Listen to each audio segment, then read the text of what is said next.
All right, I've got my computer set up. I've got my mic set up. If it's not clear already, I have no idea what I'm doing. But if nothing else, I'll make a great story for later. God, I love stories. I mean, who doesn't, right? It's like asking if somebody likes music. Well, duh, everyone likes music. The question more is like, what type of genre do you like? And, stories are very similar, right? You have people who enjoy an auditory story, whether that's a war story told by your grandfather, an audiobook in the car along the way to work, a campfire story, even music. That is an auditory story. We have the written with the books, just for those who are more interested in casually picking up a story and putting it down whenever they feel like it. Maybe you're more visual, I can go as far as a picture book, but usually that's TV and movies. But if I had to take a guess, the reason we're all here is because we prefer interactive stories told through our video games. And after all, that's the big reason why we are here, to be able to fully understand how to ensure that our stories are as good as they can possibly be within our games. Now, I was told to put a black background behind me, but I wanted to go ahead and show you this. I feel like a weatherman right now, right? Like here in this area, it's going to be, this temperature, this percentage of rain. So they told me to put a black background, but I wanted to put this up instead. And just so you guys know that I'm not, that I have some semblance of an idea of what I'm doing, there is a reason why I completely disregard the rules and put up a white background, despite the fact that if I move too quickly, it's definitely bobbing me around. This is the 3 dimensions of story, everything right here. This is my own personal story structure. I say it's my own personal story structure. Everyone builds off of what came before, and I definitely borrowed a little bit more. But this to me was everything that I needed to know about story. And this is for games, obviously. This is what we're all here for, but it's also for books. It's also for campfire stories. It's also for movies, for TV shows. And I'm going to do a little bit at the very end where we talk specifically about games. But I want to start off with how to tell a story first and foremost. For those of you guys who are interested, I have the full link to my paper, which has been described as simplistically dense, which I think is the best way to describe it. I am looking at developing it much further, but it is complete. It comes with this graphic that you guys see right here, as well as the resources that I have. So I believe that there will be a reference point for that to be downloaded. It is free to download, use, share, whatever. But let's get started. There are a great many story structures that a lot of people tend to use. And I have done everything I can to connect them all into one convenient piece. In fact, it's not everyone believes in story structure, right? There are some people, people who are very good at their jobs, who have publicly decried and said that story structure is a myth used to sell books and blah, blah, blah, blah, blah. And I don't believe that that's true. In fact, I would go very much into saying that is absolutely not true. But these people who decry it, they still use story structure. They're just very good at what they do, so they don't need it as much as the rest of us do. For me, I very much needed it. You've heard the term planners versus pantsers, right? The people who fly by the seat of their pants don't necessarily know why they give themselves that name. But then there's the planners. And if you could not tell, I'm a little bit of a planner. And so this for me, this is a document, which you can't see the full thing of, but this is a document that I have on my desk that I use for every single thing that I write, whether it's for any industry, but especially for games, because in the end, games have the highest storytelling potential. How do I know that? Yes, there are limitations. Every medium has limitations, right? Film, how much sound can you put in? Or I'm sorry, how long can it be? Video games, so for the longest time, where how much sound can you put in it?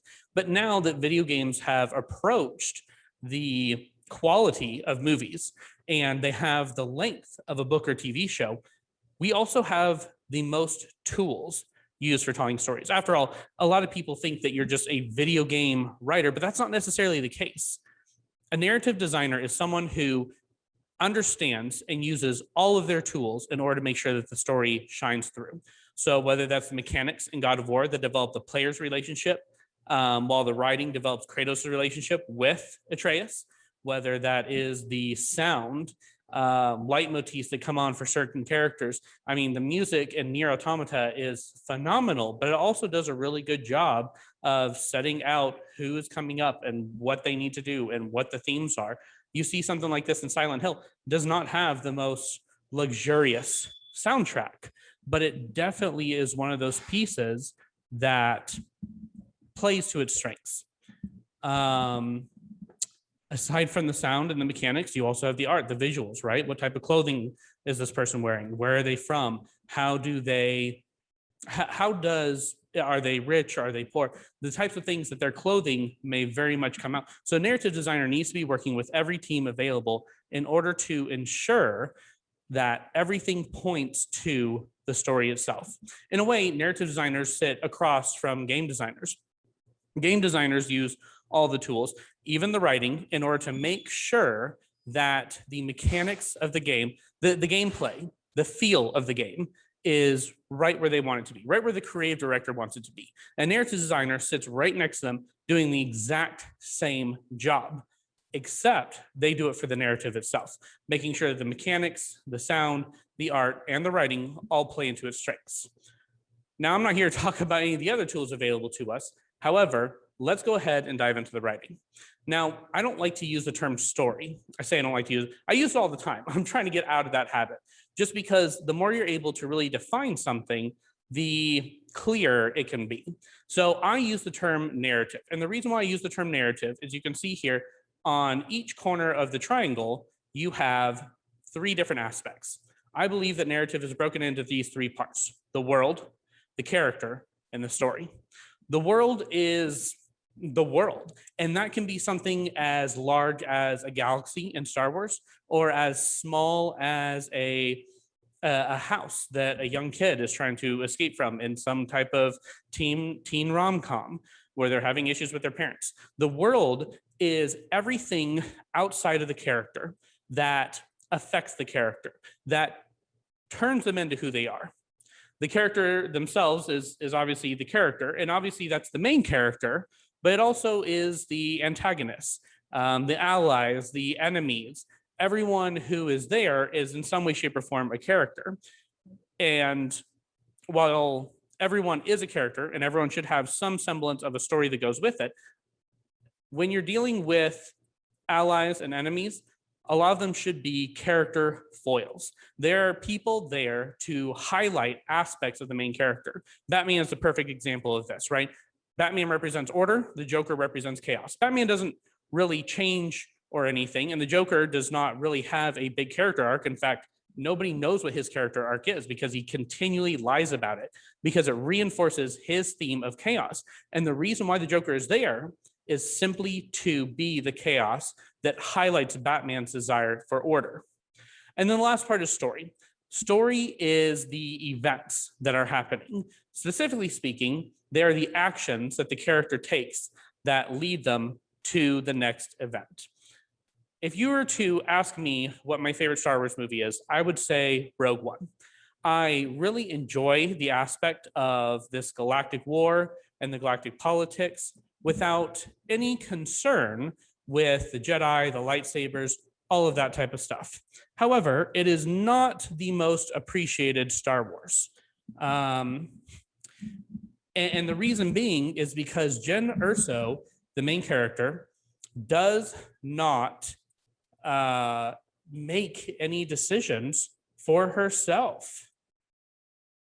And that is the biggest issue with that a lot of people have for that movie. And that brings us into the next part. You see, we have each of these 3 parts, but none of them really work by themselves, right? And we see this in the tools that we have. You don't have the writing and the sound completely contradict each other. You don't have them by themselves. I love the music in Final Fantasy. I mean, who doesn't? Nobuo Utsuma is one of the, I'm really hoping that I pronounced that correctly in front of a large studio audience, but he is one of the greatest composers of our time. And I love the games, I really do. But let's be honest, at no point does the music really accentuate any of the characters. It is just there to be really cool. And it is really cool. but that's all that it is. And this is really where the importance of each of these three parts comes into play. So let's go ahead and look at that on this map. We're going to start off with what I believe to be the most important part. After all, when you start a story, you're starting at the beginning. It's not technically true. We'll go over that in a bit. But we start off with the world. We want to know what the world is, but above all else, we want to know what effect the world has on the character. So we have what's called the ghost. The ghost is a past event that haunts, that's why it's called the ghost, the character. And through this haunting, they believe some sort of a lie. This is a big staple of story structure. And you can think of any and all of this, right? The Matrix, Neo believes that he is not special, while Morpheus believes that he is the one. But this Matrix event is designed to make people not feel special, to not feel like they can do anything. It is designed to take away their agency. So this ghost leads them to believe a particular lie. And this is where you come in with the character. The character's job is to overcome that lie and use their newfound truth to change the lie that's been propagated through to everyone. Now, this leads us to the next point where we have character and how it acts the story. We went over this already. We see that Jen Erso did not have any impact on the story. This is something that we see. She does rally people together, but in the end, nothing that she does matters. She doesn't get to save her father. She could have taken the plans when she originally, the plans could have been sent directly to her instead of her having to go out and get them. There's nothing that the story couldn't do differently. So there's not really a lot of agency. And so because of that, there's no real conflict for the main character. And conflict is important in two ways, right? You have the external conflict, the action that we all enjoy, especially in the video game area, the action that we all enjoy, the mechanics that we push forward, but we also the internal conflict, the thing that forces them to change. And this change is the final part, because you have this conflict and it leads them to the truth about themselves.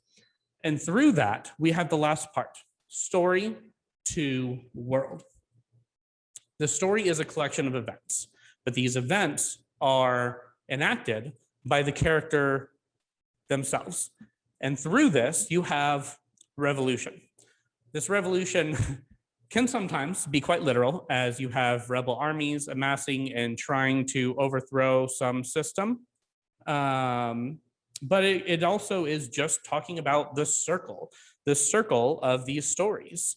And the circle of these stories is that in the end, things will either become more balanced or they will go back to an opposing force to what they have now, right? We see that in Star Wars. We see at the end of episode 6, the world is completely balanced.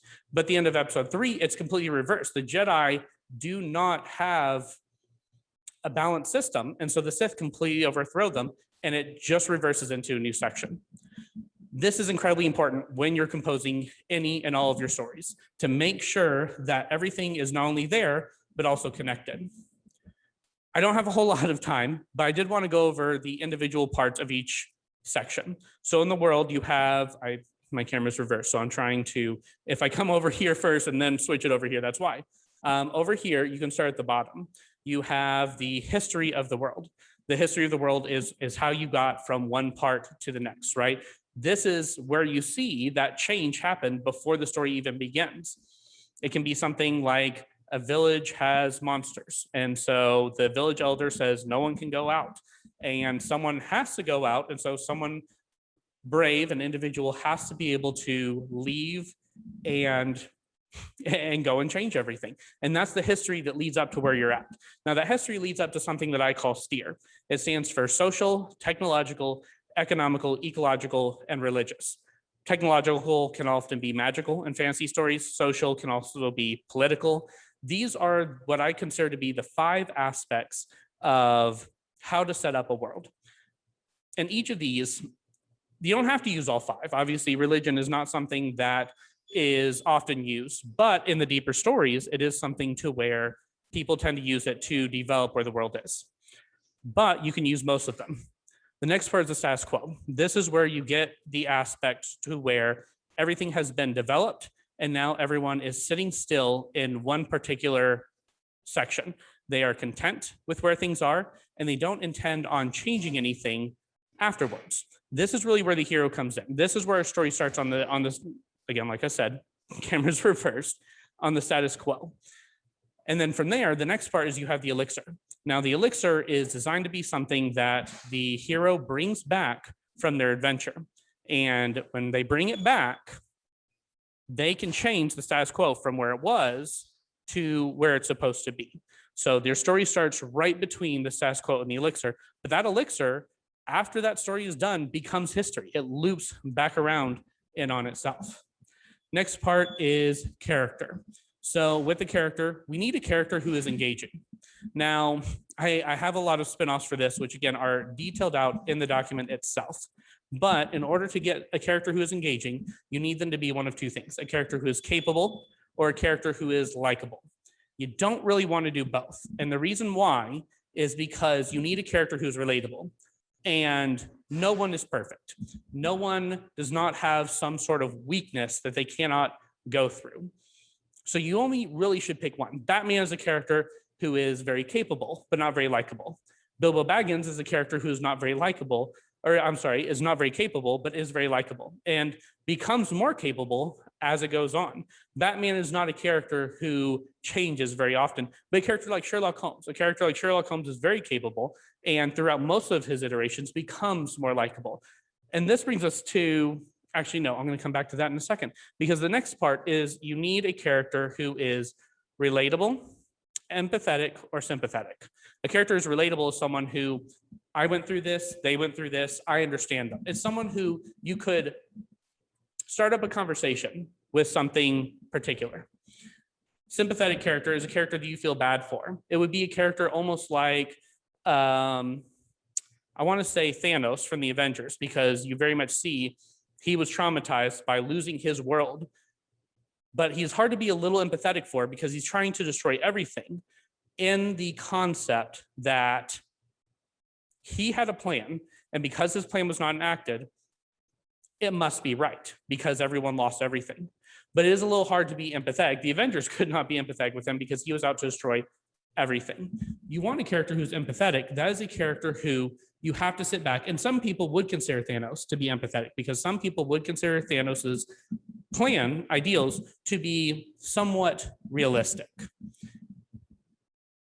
This leads us to the next point, the inciting incident. When you have a character who, after you've developed who they are, whether they're capable or likable, whether they're relatable, sympathetic, empathetic, you now have to develop something that starts them on their quest. Bilbo Baggins had the dwarves showing up at their door. Sherlock Holmes always has a mystery that pops up. Thanos started his inciting incident far before Infinity War began with the destruction of his homeworld. Through that inciting incident, they have to take control of their own lives through agency. Agency is essentially the ability to take control and make decisions that impact your life, your future, and continue going forward. It's something that's not only important in story, but important in life. Through that agency, we get to come through the different relationships. These relationships can be allies or antagonists. And that doesn't necessarily mean a bad guy, right? Star Wars, you have Luke meets Obi-Wan Kenobi, who represents the good, being selfless, represents the Force. Whereas Leia is good and selfless, she represents helping other people. Obi-Wan and the Force represent the connection to nature. And Han Solo represents being selfish and what happens when you look out only for yourself. And so Han Solo is an antagonist in the film where he is trying to pull Luke towards a side that is not the direction that Luke wants to go. Enemies, the best enemies, if you are looking to write a villain, need to in some way And this is where that trope comes in, right? The enemy always says, hey, come join me. But in order to do that, they have to directly oppose or attack a characteristic of the hero. And in doing so, they can sit back, and this is Thanos has this moment. He says, my world was destroyed. I'm trying to save all of you. It is painless. It's a painless death for half of you, and the rest of you can live on in a more peaceful manner than you could before. So this is really where you get to the final part, which is the arc.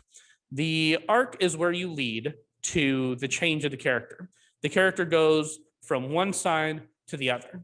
And we'll go through a whole character arc here in a little bit as well. But I want to get to the last part. And the last part is story. You can't quite see it. And I'm actually going to breeze through this really quickly. For those of you guys who are very interested in this part, I very much recommend you reading my paper. But you guys can also pick up the book Story by Robert McKee. It's one that I enjoyed. Not a sponsor, but I personally have it on Audible. But essentially, you can break a story down into different segments. And we'll go over why these are important in a bit, but essentially they are beat, scene, segment, act, and then story. And that is how you break a story down. I do want to go deep dive for a second into a beat. A beat is an action and a reaction. So let's go into, I think Toy Story is the example I use in my paper. Buzz Lightyear, I'm assuming that I am not spoiling most of these films for you guys. This is a narrative conference, but Toy Story itself is old.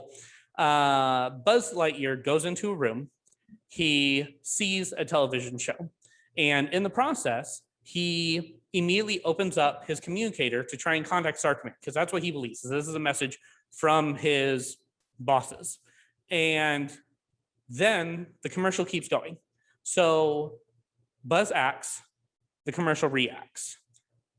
And in that reaction, you see that Buzz now has to come back and react. He realizes there's nothing there, that Star Command is not calling him, that everything that Woody has been telling him has some semblance of truth, but he's not quite there yet. He doesn't believe it. So he leaves and he climbs up the banister and he jumps.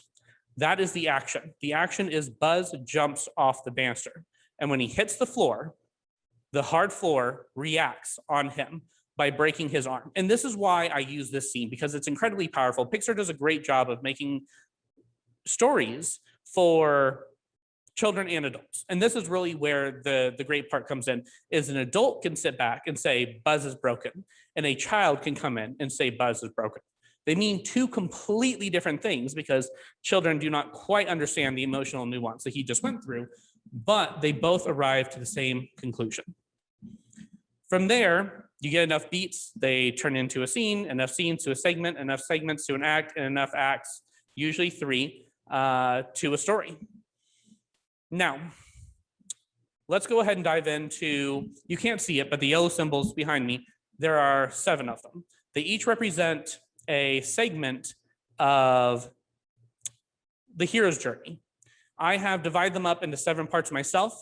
Each of them contain different parts. I do recommend for those of you guys who are deep diving into story to pick up a copy of, it's bigger than the Bible, Hero with 1,000 Faces. Look up videos on Dan Harmon's Story Circle and look up Vogler's Hero's Journey, because these are the books that really emphasize this hero's journey. But I have 5 parts, and I, again, deep dive into them with my paper, but these 7 parts are the human. This is where you are the person that you are. You are normal, you are just like everyone else. There is nothing different about you, except for your desire to do things differently. The next part is the adventure. This is where you have that inciting incident. This is where the person comes in and says, I'm going to do something differently than everyone else around me. This is where the person starts off on their adventure. The next part is the stranger. This is where they enter the unfamiliar world. So the 3X structure, which is where the hero's journey really comes in, has the ordinary world where people are, the unknown world. And this is where they go into the unknown world, where they are now in somewhere where they do not understand all the rules. They do not know how to operate here. The next part is the guest. The guest is someone who is now familiar with the rules. They are now officially brought into the world, they are now starting to understand. And not only are they starting to understand the unknown world itself, but they are also beginning to understand themselves a little at a time. The next part is the master. The master part is where they are beginning to completely understand the world. And through complete understanding the world and themselves, they gain access to new abilities, new powers. And this is obviously something within games where we give new abilities out. But this can also be something where if you're writing a teen drama, similar to Life is Strange, they still give out powers, but through becoming a master of her world, you have the ability to understand people. You're not just talking about new powers, but new abilities, new internal and external abilities that give you a stronger edge, that give you a better edge to navigate this world. The next part is the broken. This is not something that you see a lot of, because in the end, there is definitely a lot of books that did something like this, but with movies, you don't really get to see that part. The broken is where after everything, after they have saved the day, after they've used their powers to help other people, they are broken and burned and hurt from everything that they had to go through. So this is best illustrated, I think, by Lord of the Rings. And Lord of the Rings has this part where they are sitting outside Mount Doom. They have finished destroying the ring. They have set out to do what they have to do. Nothing else matters at this point. Because nothing else matters, they're sitting on the mountain, no way down, they expect to die. And the eagles come and they pick them up. It is only by returning back, not only by destroying the ring, destroying Mordor, freeing everybody, but also coming back and saying, hey, there is hope for the heroes to win and survive and come back, are they able to enter the next phase, which is the hero. I want to actually step back here one more second, because the Return of the King gets a little bit of flack for being a little bit too long. After they destroy Mordor, there are quite a few more scenes afterwards. And each character has their own hero's journey. Sam, his hero's journey is where he is broken on Mount Doom. And when the eagles pick him up and bring him back, he is the hero. Frodo remains broken until he steps onto the elven ship and gives a smile back to Sam, where he is finally able to take the hope that he's given to everybody else and accept it for himself after being weighed down by the ring and broken and battered by everything he has been through.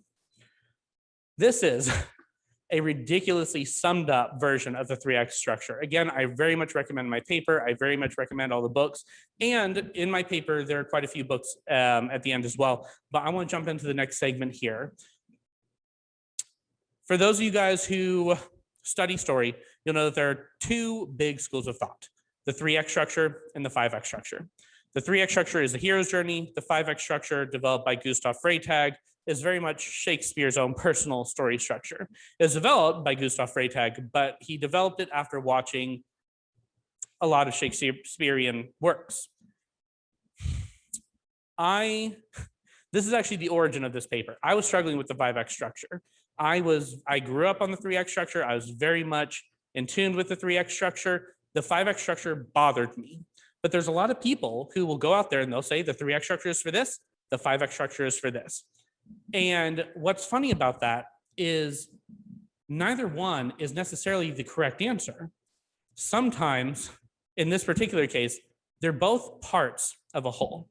So I'm sure that this is going to be very difficult to see. And again, on my paper, you'll see it a lot more clearly. But inside, again, mirrored thing, there we go. That looks better. Inside that box, you will see what I call the pacing curve. If you guys have not Googled the pacing curve, look for one that is very similar to Star Wars Episode 4 for a great series of examples. But the pacing curve is essentially something that starts here and goes up, down, and continually rises, but has a set of peaks and valleys. The pacing curve is important just as much as the hero's journey to life as well as the story. When you go through an adventure, you start off with the setup. This is really where the agency kicks in. This is where it sits back and says, this is what the character has done. Then from there, they're going to rise up, and that is called tension. I believe that the 5X structure called it rising action. It is where everything, their decision is now being tested by the rising action. And it finishes off at the climax is what the 5X structure calls it. I call it the payoff. This payoff is where they get to truly see the end results of their decisions. This is a big part right here. No, I'm going to go over that in just a second. The next part is the falling action. And this is what I call the release. So you have tension really, really built up, and then you have release. For those of you guys who have played the video game Doom, the remake of 2016, it took me 3 times to get through that game. It's a great game, but in the end, everything in that game is very, very, very much the same. So because of that, it took me a long time to get through, because after blasting waves and waves and waves and waves and waves of demons, there was a ton of tension, but absolutely no real release in terms of combat. You definitely had the hidden rooms, you definitely had a little bit of wandering to do, but the bulk of the game was tension. And that was my big issue with the game. As great as that game was, mechanically speaking, as well as narratively speaking, there wasn't any real release of that tension. And that release is important because it gives you time to reflect on everything you've done. People are very quick to get acclimated to stimuli. So if you constantly are fighting, your tension's going to go up, and then it's just going to plateau. That's why that release is so important, mechanically and narratively. And then at the bottom of that falling action, the bottom of that release, you have a new setup. This is where the character, after reflecting on the consequences of the old decision, makes a new decision to keep going. Now, the great thing about this is that Freytag used this to say, this is how an entire Shakespeare story operates. But you can also sit back and say, this is how to fire a gun. You aim the gun at somebody, that's your setup. You have chosen to point the gun and go after somebody. Or better yet, maybe someone's a little bit nervous. So instead it's pulling the trigger. That is the setup where they have made that decision. The tension is where the gun fires and the bullet goes towards the person. The payoff is where the person is shot. The release is where they are killed. And the climax is where they're hit. And the release is where they're killed. I use gun in a particular example just within the terms of guns in video games. Mechanically, pacing can be as small as that, because then after you shoot a demon, you now have to make another decision, no matter how quick, about what the next demon is to target. As large as a story, as small as a gun. You can also do this with the story circle itself. And this is where Dan Harmon's story circle comes in. I love the 3X structure. I love the hero's journey because of how specific it is. But the nice thing about Dan Harmon's story circle is that while it's very general, it does give you the ability to place it in. So Dan Harmon's story circle is 8 parts. There is a hero, and they start off in a zone of comfort. They want something. I deeply apologize. I do not remember the entire circle right now because I've been using mine. But essentially, there's a character, they want something, so they go after it, but they have to pay a price for it. Then they return having paid that price and have changed because of it. This is something that can be done in a single segment, in a single scene, as well as an act or a story. So both of these are, trying to think of the word, I think it's fractal, where you can take a pacing curve in the 3X structure. It could be for a whole story, or it can be for a small segment. I am running a little low on time, so I'm going to go through this next part. Everything has 3 aspects: internal, external, and moral. I have not gone over in detail all the little side words off of the main words that I've gone off of. Those are all internal and external aspects, which again, you can read about in my paper, but I do want to go over one thing, and that is stakes. This is really important to the pacing curve. When you're dealing with external stakes, if the bad guy wins, they take over the world. If the good guy wins, they save the world.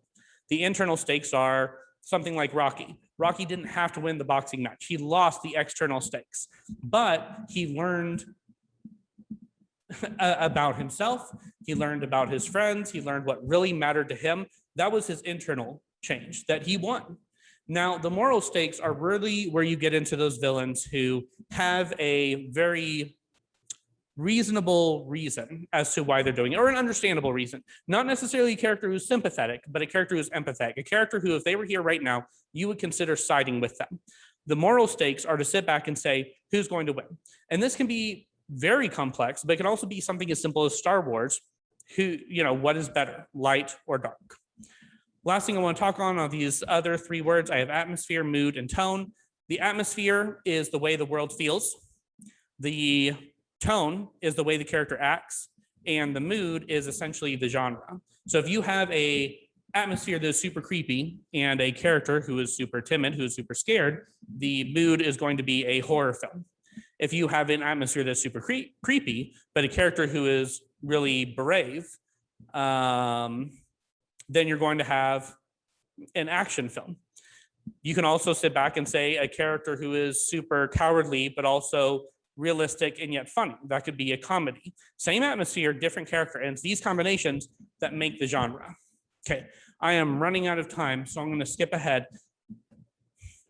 I want to talk about games. I want to talk about where this really, really deep down applies to games, because I want to break down a game. A lot of games use cutscenes, and gameplay breaks up the story bits between those cutscenes, and that's perfectly acceptable way to go. I don't think it's the best way to go, but it's perfectly acceptable. And they very much create a movie. And in which that's the case, it's very easy to use the structure. Everything's here for a movie, for a book, a TV show, all of that. But again, this is all fractal. So you can develop every single character, not just the main characters, not just the main villains, but all the side characters, all the little NPCs. And you can use this to develop them to create interesting side quests. And by developing a story that as many aspects as you can are solid, use the structure, you can create an amazing story. My favorite medium for storytelling, I take it back, not my favorite. My favorite medium for storytelling is video games. But you want to be what I consider to be efficient with your stories. And efficiency means using all the tools we talked about before. An Instagram meme, or and I'm old, so I use Instagram, but a meme anywhere is the most efficient form of storytelling, because you have the picture, and that's the plot. That's what's going on. And then you have the words. And those words are the theme. They are what make the post relatable to you.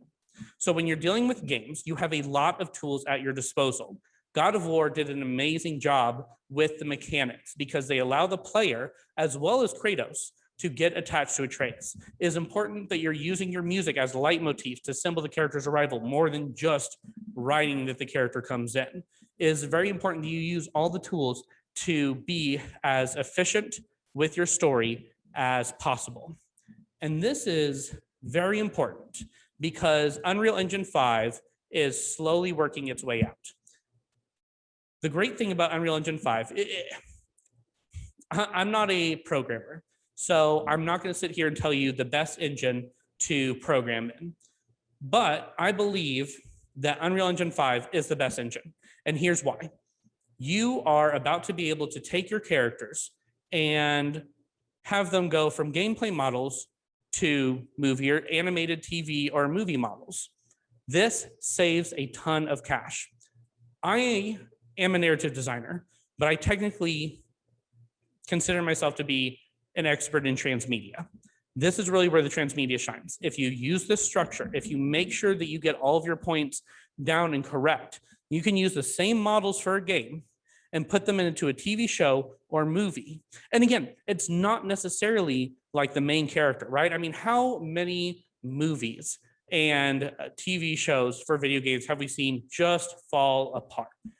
Most of them, but the ones that we don't are the ones that take on side characters, right? Detective Pikachu was actually a pretty good film. Sonic uses the main character, but again, that was not bad. But Detective Pikachu uses a random Pikachu to go through. It's not concerned about Ash. It's got this random Pikachu that operates very well within the world that they have. And that's the big thing about transmedia, right? You have the world that stays with you, but the story in the character, They can change. And by making sure you're using this model, you absolutely have the ability to give yourself the room for all of that. Okay. I should have absolutely done this at the beginning, because just in case you guys are we're tired of hearing my voice this whole time. But I want to give you guys 3 pieces of advice before I go in terms of writing advice. And if you don't remember anything from this, remember these 3 pieces of advice. Actually, before I start, this paper right here, again, is available to download, free to use, share, give around. It is something that's completely available for everyone. If you read the paper several times, if you understand the paper, this visual aid is designed to be all you need for a story. Again, I recommend you reading the books and watching the YouTube videos and everything else that I've posted in the references section, but this visual aid is designed to be everything you need for story. That being said, if you don't get the paper, or you don't care about the paper, or you've ignored everything that I have said throughout this thing, let me give you 3 pieces of advice that are very important to writing. The first piece is always ask why. In the end, if you ask why you're doing something, why your character is doing something, why the world is the way that it is, why the story is the way that it is, and you can actually find a good reason as to why, you're probably on the right track. This is especially important for interactive fiction. A lot of people say, what's the difference between interactive and non-interactive fiction? I tell them, as a writer, you're going to write a scenario and it's going to go one way or another. And you have to choose what the best way is for your characters to go through. But in interactive fiction, you can determine the best sets of scenarios. You don't have to get rid of one. You don't have to pick one. The player can pick one. And so asking why is incredibly important. Always ask why. The next piece of advice that I want to give you is, again, be efficient with your storytelling. You do not have to use just words to get all this out. Use the sound, use the art, use their clothing, the way their houses are made, use sound effects, leitmotifs, use the mechanics to get the most important parts of your story through. The last piece of advice I want to give you is the fact that everything that I've told you here today is as applicable to life as it is to story. These events in the story circle, they are things that we all go through all the time. We all have our habits. We break our habits because we want something. We enter into unfamiliar territory. We become familiar with it. We gain new abilities, and we take in a lot of pain along the way, but we go back to take what we've learned, what we have now, to help other people. The same thing is true with the 5X structure, with the pacing curve. We get into these environments to where things get tense and we have to cool down. We have to let our bodies rest, our minds rest. We have these pacing curves in life. The reason why story structure works, despite what anyone else says, is because people want stories that they can relate to. And you see this, again, music is story, and people find the pieces of music that they relate to very quickly. Those are the pieces that they listen to all the time, and their favorite music is going to change, because as great as the genre is, they're very much in tune to the words and to what it means to them. So make sure that as you go through all of this, you are able to say, how does this relate to me? Because I'm going to throw in one more thing. They say, write what you know. I hate that phrase because it's very unclear. So let me give you a different one. Creativity is the focus of imagination, and imagination is inspired by experience. If you're stuck somewhere, don't sit there and stare at your computer screen. That's just a waste of your time. Go out and go watch a movie. Go take a walk. Go have a vacation. Because you may not be working, but your experiences, the emotions you feel during those experiences, those are what are going to be put into your subconscious. Those are going to be put into your memories, and your imagination is going to sort that out for you. Then, when you're ready to write, come back, use the structure, and take these memories, these experiences, and put them through creativity into the best story you can. Because the best story that you can put together is a story about yourself.